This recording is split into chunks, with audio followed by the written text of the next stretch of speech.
जय गुरुदेव।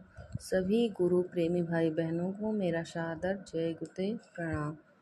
आज मैं आपको सुनाऊंगी परमार्थी वचन संग्रह के कुछ भाग, जो है साधक विघ्न निरूपण। साधना करने में किन किन बाधाओं का सामना करना पड़ता है, इसके बारे में हमारे गुरु महाराज ने बताया है। मैं वहीं आपको बताने जा रही हूँ। तो इसमें अगला है आकाश मिलने पर।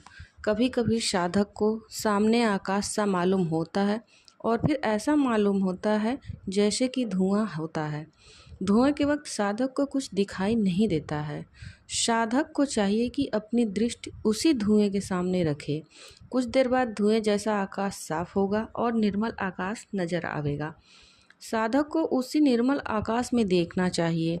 आकाश में जब साधक देखेगा तो उसे एक अद्भुत आकाश बंधा हुआ नजर आएगा। इसके देखने से साधक को जरूर मालूम होता है आत्मसुख। ऐसा साधक को प्रतीत होता है जैसे कि क्लोरोफार्म का नशा होता है। इसी तरह सूरत में एक नशा प्रारंभ होता है। यह वही नशा है जिसे गोस्वामी जी ने आत्मानंद कहा है। क्या कहूँ आत्मसुख की महिमा, जिन्हें परापत सोई जाना। साधक भी इस आत्मसुख को पा सकता है। साधक बगैर गुरु की कृपा के आत्मसुख प्राप्त नहीं कर सकता है। इसी आत्मसुख को पाने के लिए मनुष्य राजगद्दी पहले से त्याग देता है और उसी आत्मसुख की खोज में लग जाता है। साधक के ऊपर गुरु की बहुत बड़ी कृपा है कि जब सामानों के बीच रहते हुए आत्मसुख प्राप्त हो जाता है। इसी आत्मसुख को चित्त आनंद स्वरूप कहा है और इसी को गोस्वामी जी ने जड़ चेतन ग्रंथ करके वर्णन किया है। इसी आत्मसुख को कहा है कि परम प्रकाश दु रूप दिन राती, नहीं कुछ चाहिए दिया घृत बाती। साधक जब अपने अंतर में यह प्रकाश, परम प्रकाश प्रकट कर लेता है तो बहुत ही बड़ी खुशी होती है।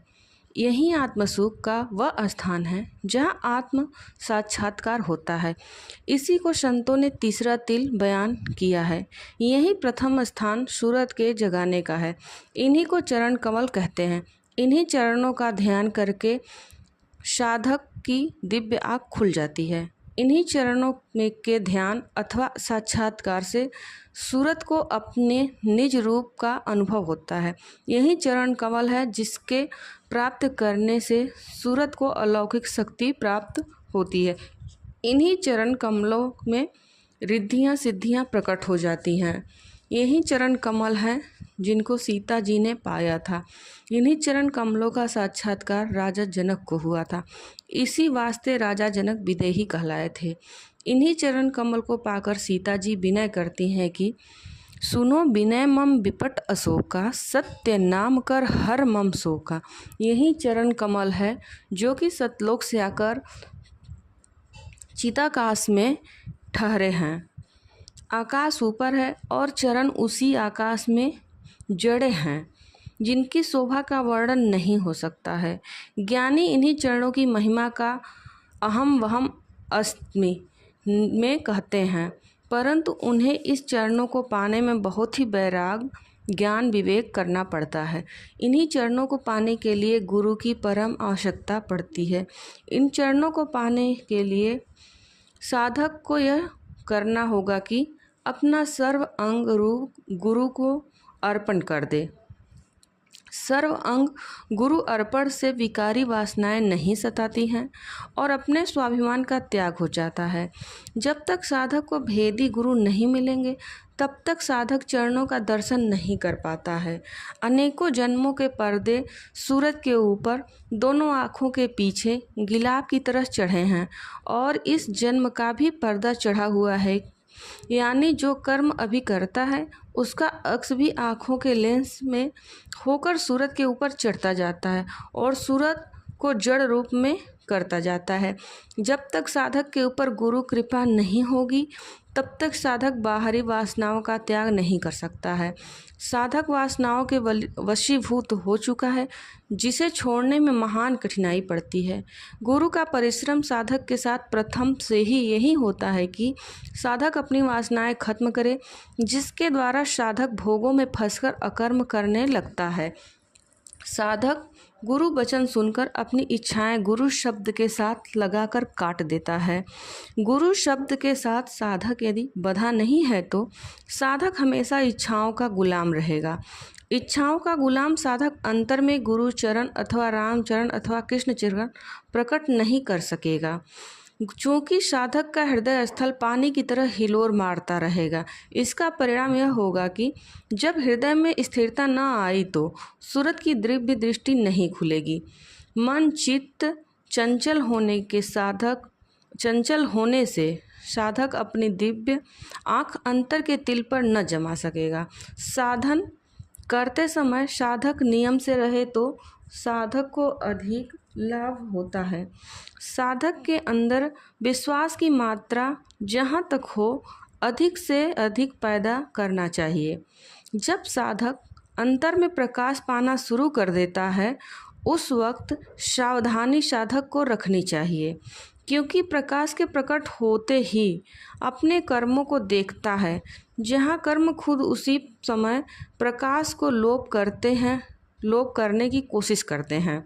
जैसे पानी यदि मशीन में भरा है और नीचे कीचड़ जमा है, जैसे ऊपर आवेगा, जब हिलोर पैदा हो तब कीचड़ ऊपर आवे। कीचड़ ऊपर आने पर निर्मल पानी को गंदा जरूर करेगा। इसी तरह साधक जब गुरु कृपा से साधना करता है, अंतर में प्रकाश आने लगते हैं तो कर्मों के हिलोरों से प्रकाश गंदा हो जाता है। उस समय साधक सोचता है कि गुरु की कृपा खिंच गई है या गुरु दया नहीं कर रहा है। साधक को समझ लेना जरूरी है कि गुरु हिदायत से साधन करता रहे, कुछ समय बाद प्रकाश साफ हो जाएगा और निर्मल प्रकाश प्रकट हो जाएगा। साधक को घबराहट से साधना ढीला नहीं कर देना चाहिए।